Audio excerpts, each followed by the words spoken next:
welcome guys to the latest episode of the Quiver Podcast. So I'm Brian. Today I'm joined by Gio. Say hi, Gio. Hey, hey everyone. And Vic. Good Say hi. day. Good day, everybody. Ayan. So it's a Thursday today, but we're recording this on the evening of a Wednesday where we pulled out a 74-72 win against FEU. Like what we said in our preview, no game against FEU comes easy, and although it could have looked like that, it turned out not to be the case. Also, earlier in the day, Our Lady suffered a heartbreaking loss also to FEU, 72-73.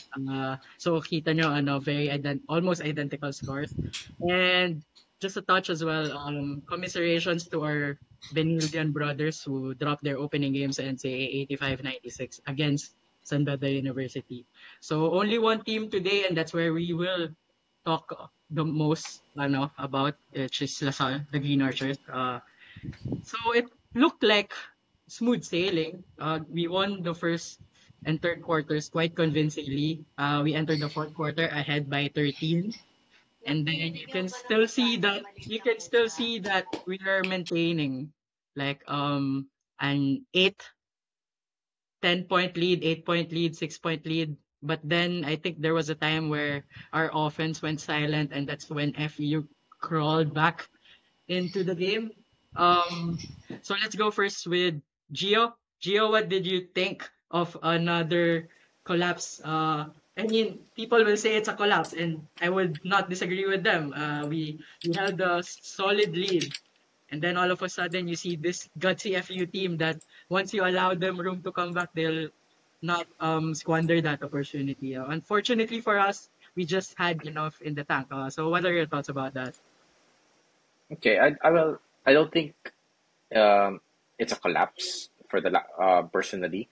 I think that the trend in college basketball, and not just in college basketball, even in the NBA over the last few years, was that a 10 or even a 20 point lead is not safe. Like, we have a lot of good shooters across the board, like a lot of people who can shoot good 3 point shots, and a 10 point lead is just three 3 point shots. It's down to one, and that way, the same thing for a 13 point lead, right? If we exchange baskets, three and twos, it's not gonna be enough, and that's almost what happened. Those are the shots kasi I would argue you would give those shots to FEU eh. Yung mga threes nila na medyo malalayo. But that's part of the game of basketball for me.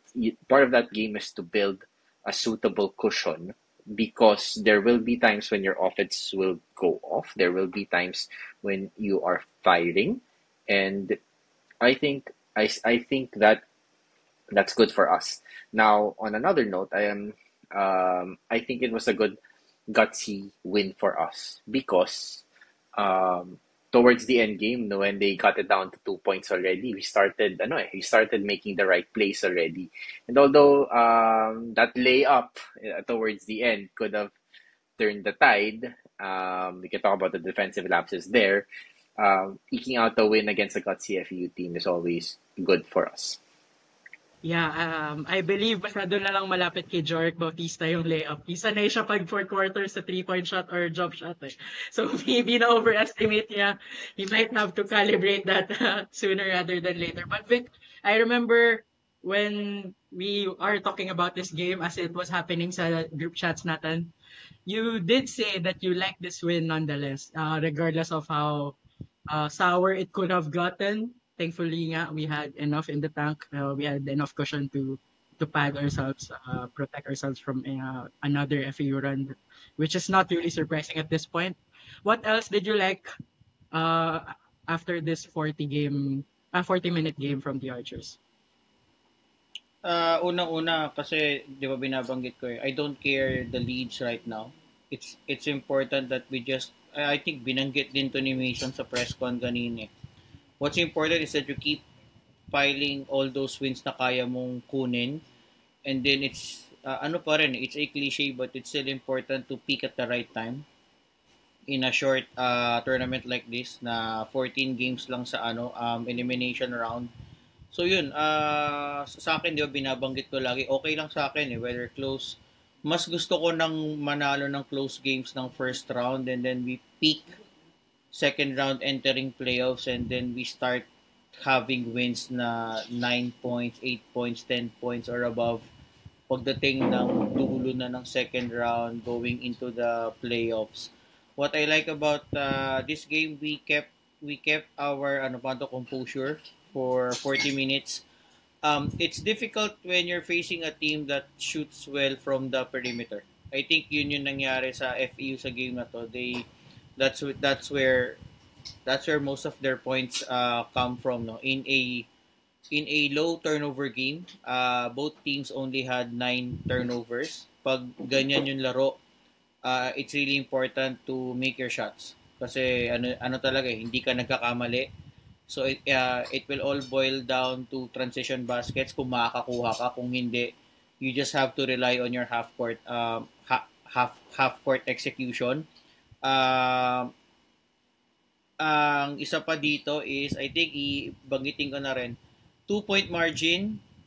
We had a 2-point margin on free throws over FEU. We shot 12 of 16. FEU shot 10 for 17. So yan yung difference kasi na offset siya ng perimeter points ni FEU. FEU had 8 out of 24 from deep tayo. I think 4 out of something lang tayo from 16. ayun 4 out of 16. 4 of 16 from deep. Si FEU was 8 for 24. So nagka-offsetan lang silang dalawa. So yun nga, yun yung on an area where we try to laugh about it already, and yun, pagdating ng game na to, it was the one that saved us. Importantly si Michael Phillips, I have to give kudos to Michael Phillips making those free throws finally kasi siya yung pinakamadalas ma-call talaga sa atin.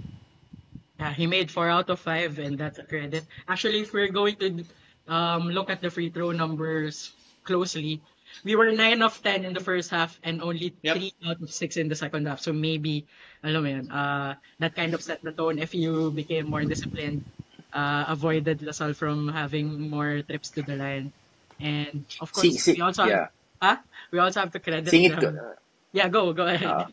singit ko lang din on the free throws while we're there is, if you observed all of the guys watching free throws, they had a very conscious effort to calm themselves down before going to the line. I think that was important also for us na they know it's a problem. Yeah, so yung mga nagko-comment dyan, saka everyone else, for sure sila mismo nagsasabi sa sarili nila. We know how self-aware these players are actually. And they might not say it as publicly as you would like, but sila yan. As in, everyone who plays the sport knows that you will be critical of yourself in many ways. Yeah, aside from free throws, I think I liked about us gaining the advantage sa paint. Because, of course, we had that concerns, di ba? Adamson Yep. and UST kind of bullied us inside and when we squared off against them. So it was nice that, I mean, Konate is an imposing figure, but after that, I think we should have had the edge. And if you notice Correct. that among the bigs ang naglaro are only 3. Nuangko did see action. Maybe if you Yeah. consider Daip as a big, 4 lang naglaro. So Phillips, Pablo, Daip, and um, Amos, Mason. for that matter. Yeah, so I think that bodes well for our team. Also, yun nga, maganda na sinabi, we only also allowed FU, parang we only gave away 10 fouls. So there's a conscious effort to be disciplined. Kasi diba, the game before UST, I think penalty tayo if not all of the quarters, most of the quarters. Can't recall now kung umabot tayo sa penalty in all of them, but definitely a lot of fouls were called on us. So it was nice that we managed to stay disciplined there, and I think that's a key kasi we allowed FEU tough shots, which they made, and yun nga, they made that statement towards the latter part of the game. But yeah, we carried on. Right. Yeah. I think worth mentioning also in bench points with EJ Goliena scoring 14 out of our 21 bench points compared to FEU 6. So yun. Spells and Yeah, actually papunta na ako dyan kasi we have played only 10 players on the court today. And among them, you will see that the minutes are almost balanced. Syempre, sina Jacob, sina Mike, Mason had more minutes than others, but the rest you can see the minutes are in the teens or early 20s, low 20s Hmm? for that matter. And I guess to some of these players that helped because it allowed them to establish their rhythm Rhythm, more. yeah. But also, we are not doing this just because, I mean, maybe by design, but also because we are called on to do this. Wala tayong makalalag, wala tayong baklaan. Hines didn't play also. I'm not sure how much has he recovered from a reported illness. And then late in the game, we also saw a bad fall from Earl Abadam. Hopefully, it's Yeah. not too serious as it looked. So Yep. at the moment, I mean, the squad is quite thinning, although we have that depth that we boasted entering the season. So, ikaw, Gio, what did you think of this 10-man rotation that is in danger now of maybe looking nine? How do you like the balance at least, or are there any concerns about this being reduced pa if like I don't know. Jacob Cortez, by the way, also had that bad fall. Thankfully, it wasn't. He Yeah. just hugged it off. Yeah. No, I think it's inevitable. I think at some point in time, the lineup will trim down. It's also hard to keep bringing players in and out because to your point, right? Like you can't build rhythm, you cannot build any sort of continuity if people keep coming in and out. So it will happen. It will also happen that at some point in time, we might play a little bit more players, pag a little bit more run and gun, and we'll have to adjust based on that.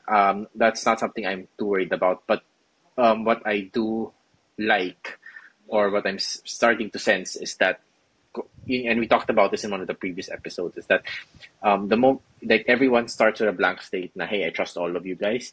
But as the season progresses, coach will inevitably start trusting more players and say, okay, these are the guys that will take me to a championship, and that's important to establish moving forward. And he needs to be given that leeway to, if I choose 8 players or 7 players, that's fine. If I choose 12, that's fine. I mean, Coach Juno, I think on the finals in this last finals win, he only played 7 players. Eh. So, ganun talaga eh. At some point in time, you have to pick the soldiers who you think will deliver for you. And one of those soldiers got promoted today. Doy Dungo started and produced quite well. Player of the game honors, 17 points. Feeling right at home in QPAV. Yes. Sanay May siya home dyan eh, court kasi advantage nagpa-practice eh. siya dyan dati. Pero hindi tayo yung ganong show na sinisisi yung kung saan man naglalaro or kinikredit kung saan yung naglalaro. But yeah, he stepped up. I think in the post-game interview, he mentioned that there's that eagerness for them to really step up. Kasi yun nga, they're aware that some of their players are teammates are unavailable. So syempre, you have to make the most of the opportunity. And boy, he did just that. Scoring early and also contributed dun sa second half. I think his baskets were timely. Vic, what are your thoughts? And can we see more from our superstar sophomore?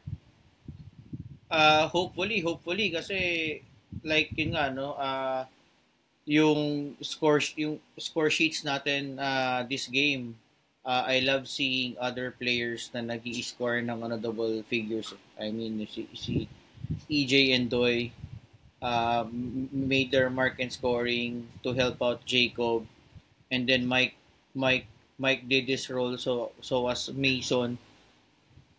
If we really want to win the championship, yung effort natin ganyan dapat eh. Hindi talaga tayo mananalo this season na isa o dalawang players lang i-score ng 20 for you and then that's it. I mean it will really be difficult and challenging if we will play like that. So yun yung nakita kong positives in this game. Ang dami nagambag. They kept their composure, found ways to win, to repel that FEU comeback. Kasi right now, in this era, 3-point is sexy.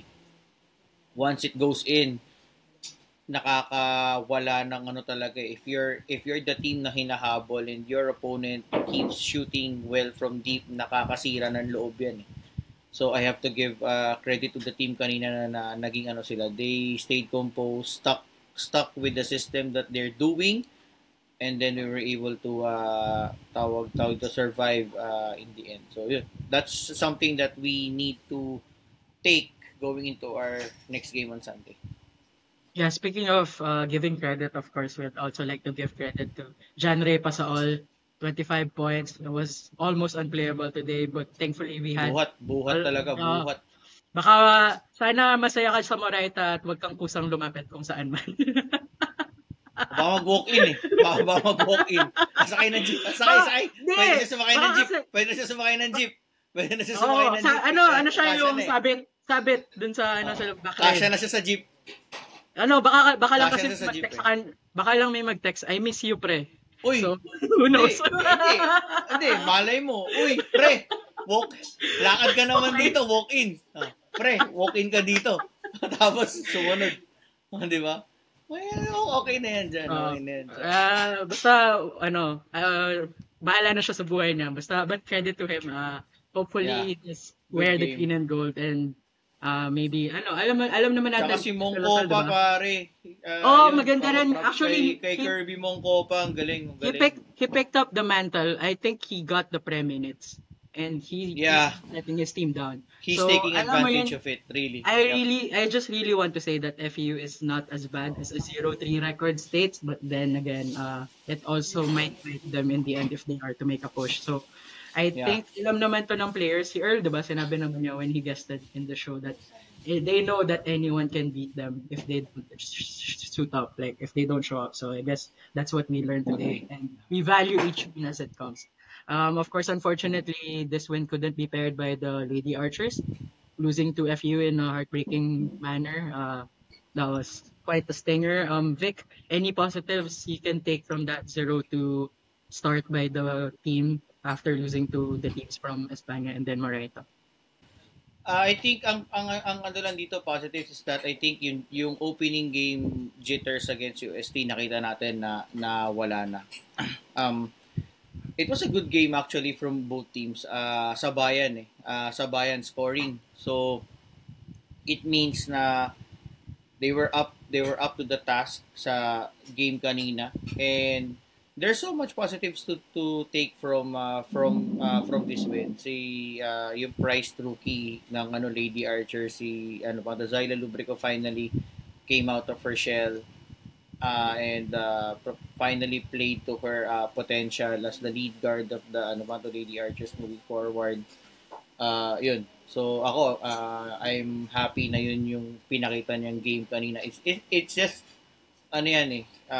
what happened to her earlier will be important lessons moving forward, as not only as the season progresses but as her UAAP career moving forward happens as well. So yan yung mga things to remember na point of making focal point of ano yung i-improve pa niya sa kanyang sarili moving forward. Ako yun yung ko doon. Better rebounding from the team compared against the game against UST na walang tinatama ang tao during rebounding. So that's one. I think LaSalle won the rebounding battle today over FEU. So that's one important stats. Tapos bench points as well was also important. Sobrang ganda, which means lahat nag-aambag din. And more free throws. The Lady Archers went into the line 26 times, made 18 compared to FEU's 11 of 15. So yun yung dami. There are lots of things na pwede nilang dalhin going into Saturday's game din. Yeah, I think ultimately they just got undone by FEU's hot shoot from perimeter. 20 points ang gap natin. I mean, just take away 10 from that, then maybe we could have had a more comfortable win. But of course, we cannot really take that away because that's part of the game. And speaking of part of the game, part of the UAP season, there's always this one red letter date. It's always the LaSalle Ateneo game for us, regardless if number 2 tayo and number 8 sa last season. It doesn't look like that now. We are joint third. We are joint third. Maybe some will say fourth because we lost to UST. We'll currently share a 2-1 record with. We are going into this game looking to hand our friends from Katipunan their first loss of the season. Of course, they're flying high now, 3-0, almost approaching the number of wins they had for the entire season, 87. But that's the beauty of the UAP. One season you might not look good, but the next season you can always respond. Gio, looking forward to this Ateneo Lasal game on Sunday at Moa Arena. Context, Mhm. of course, Ateneo unbeaten. They have three one and done players. They have a um, more proactive foreign student athlete. Jared Baez a year wiser. The support cast is now feels less pressure because of the three one and dones. How do you see this battle unfolding on Sunday? It's gonna be close. I think I don't. I'm not. I'm under no impression that this is going to be a blowout win. But it's gonna be close. It's gonna be close because there will be some players who will have their individual brilliance. You mentioned Bahay on our end. You'll have Jacob. You'll have Mason. But both teams are still gelling together. Um, I would argue that that our team is probably had a harder schedule versus Ateneo, and I think that's completely fair to say. That being said, it's going to be a close game. I don't think it's going to be a walk in the park for both teams, and maybe for the first time in a long time, we'll have an actual decent rivalry game. Yeah. They replaced Espinosa Quintevis with a couple of one and dones, which I think is no disrespect to them, right? Like a big a big upgrade for the team. So let's see how this goes for us. But if there's a time, but all our games this season has trended in one way or another. Like, okay, Adamson, let's break off the rust. UST was a wake up call. FEU winning today. Or alam mo yun, like older Lasal teams would get rattled eh. At least they didn't. They came back out and started making their shots. This is the game that we need to say, okay, ito na. We need to get our round coming in because after Ateneo, it's just we're gonna play UE, but we're also playing NU and UP at the end. Those are tough games, and we need to make sure that this is the starting point for us to build towards a peak in the second round. All right. Before I ask Vic, I just have to sneak in this comment from our IG story. Thank you for your submissions. This one's coming from Gianna Santa Ana. So just a remark from the FU game that thank you for the win, but another fourth quarter choke by the LSU in her words. Muntika na mag-OT. Vic, I will ask you, what are the factors you think will help decide this outcome sa Lasal Ateneo game so that we can get our third win of the season? Ah, wala eh. Talagang ganun eh. I mean, lahat ng mga nakakalaban naman natin of high quality, binanggit din to ni Gio kanina eh. So it's just really, for me, it's all mental. You just have to keep doing what you're doing. You have to stick to your system. Stick to what your game plan is. And ako, pinaka-important lang di kasi ano yan eh, when you start to miss out blocks, commit turnovers, ano yan eh, ang pinaka-important yan is kahit pagod ka na, you should still, yung utak mo dapat umaandar pa rin yan eh. That's something that you should still keep going kahit pag fourth quarter na, no matter how tired you are, dapat andun pa din yung focus mo sa game. Hindi siya dapat nawawala to avoid getting into those turnovers, getting into those bad shots, taking out your rhythm all together. Yun siya. Yun lang yung ano ko diyan eh. Wala akong there's no really X's and O's eh that you can do kasi lahat ng kalaban mo sa UAAP right now all have lahat merong caliber lahat. So wala kang pwedeng can't sleep on any team. So you really have to bring your A game every single time. Hindi pwedeng may time na nagre-relax ka na may blowout games. With the type of teams that we're facing, medyo bihira talaga tayo makakita ng ganun. It will always be that grit and grind finish eh. Yun yung ano I natin agree. for this. At this point, I mean at this point, yung second round is another entirely story kasi alam mo na more or less kung anong gagawin ng mga kalaban mo. But as far as the first round is concerned, yan yung trend. That's a trend that we will see. It will always be a game of runs, so we have to be mentally sharp buong game. Okay, before we ask ourselves about predictions. I'll just float this question maybe that some of our fan base is asking either themselves or maybe the team imaginarily. We've had 3 games, and in all of those 3 games, we look shaky in the fourth quarter. Is that a concern, or is this more of like a growing pain of a new look Green Archers team? Maybe Gino first and then Vic. Um, not a concern yet for me. I think you hit it in the nail in the head there, Brian. Like, um, just because our players have played together during the preseason does not translate into them being able to play well in the UAAP. Now, that is ideal, but that doesn't necessarily follow. Now, um, I would much rather, in my opinion, have these close fourth quarter games in the first round rather than towards the end.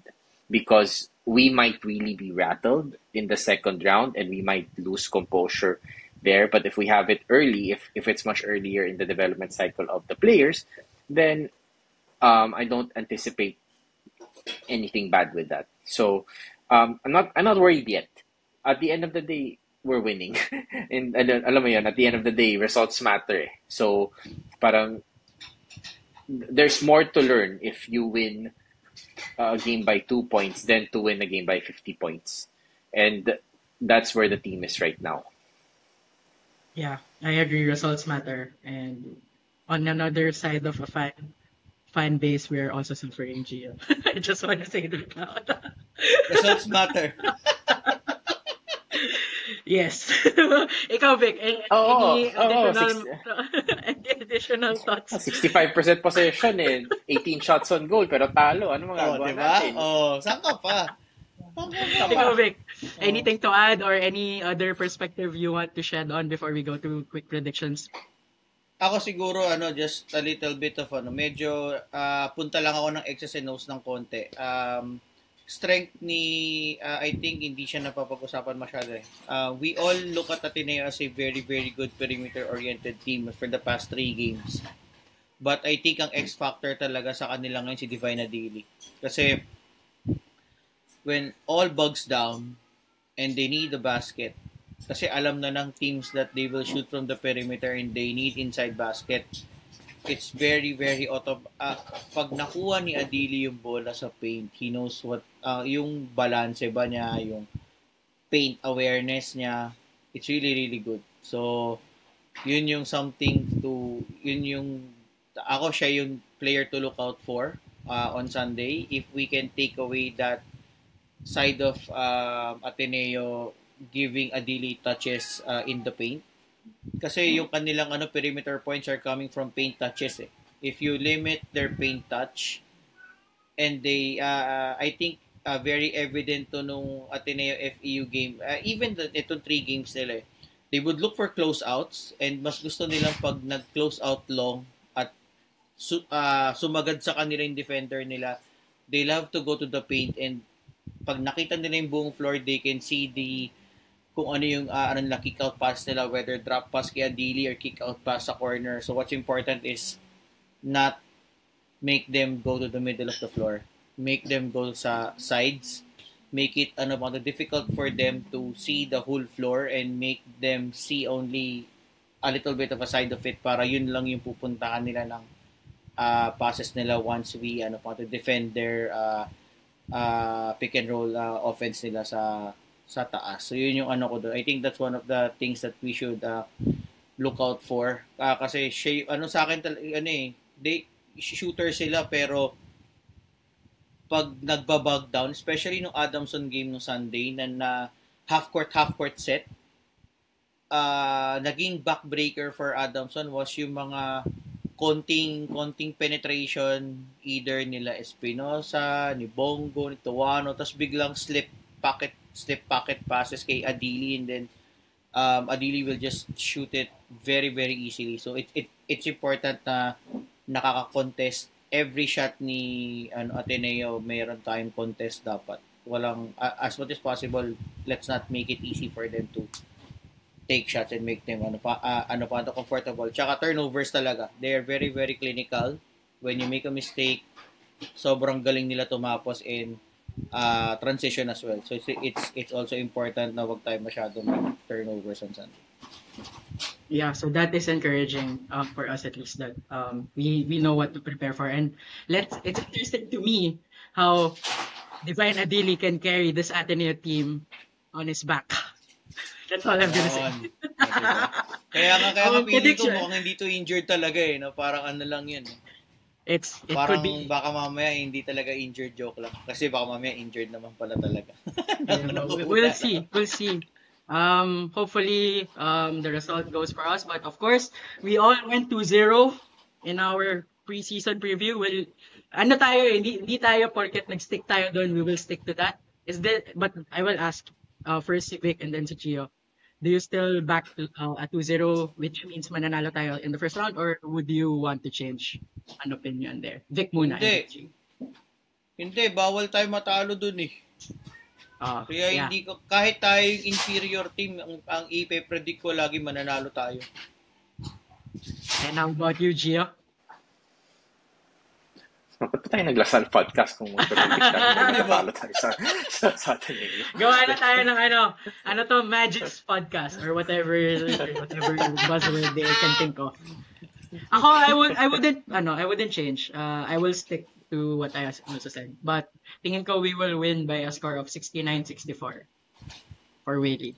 Yun lang. Talagang kailangan 69 parang US. Pero yes, ako ano pa rin, close game yan siya. It won't be a I would actually be shocked one way or another if this is a blowout for either side. Syempre. Rivalry games, even when someone is strong, bibihira maging clinical yung superior team na perceive. Kasi ano yan there's always that talaga. Torn on your side yung kalaban. Yep. Parang ayaw ng kunwari, the 5-peat Ateneo teams. They didn't see LaSalle and Shore win. They worked hard for that. And the same for us, the previous years. Alam ko we have this 3-game winning streak sa UAP on the line on Sunday. And let's see if that will be a 4th. So that's all our time for today. But of course, we'd like to thank our friends from Ibarra Manila. Check out their social media pages for classic, timeless, elegant timepieces. Pwede yan ipang regalo, pwede yan rin ipang forma, like our Trofeo Ibarra Green watch we wear in the game. So, yun. Hope to see you guys on Sunday, regardless of the result. Of course, we were hoping and eyeing a LaSalle win. But even otherwise, of course, it would be a nice spectacle seeing MOA Arena clad in green and blue. Medyo fairly na sana. Hindi na yung tipong 80-20. One-sided. That's not as fun. That's not as Feeling ko fun. hindi na kasi they are winning. Baka 60-40 kasi malayo MOA Arena eh. Baka sabihin nila traffic, hirap parking, all the other things. But definitely louder than the entire season 87. So that's all for us tonight. Today, whenever you're watching this, we have the big game on the weekend to look forward to. And it's not just the men's, 7 p.m. or whenever the men's finish, yung women's naman. So kung gusto nyo magpahupa ng traffic, that's a perfect time to do it. So on behalf of Gio and Vic, this is Brian. Thank you for watching another episode of the Quiver Podcast. If you haven't subscribed, please subscribe on our YouTube and Spotify pages. So next episode will, of course, talk about that game that we are looking forward to and see how the UAP looks as well at that time. So, as we always say, guys, Animo Lasal! Animo Lasal.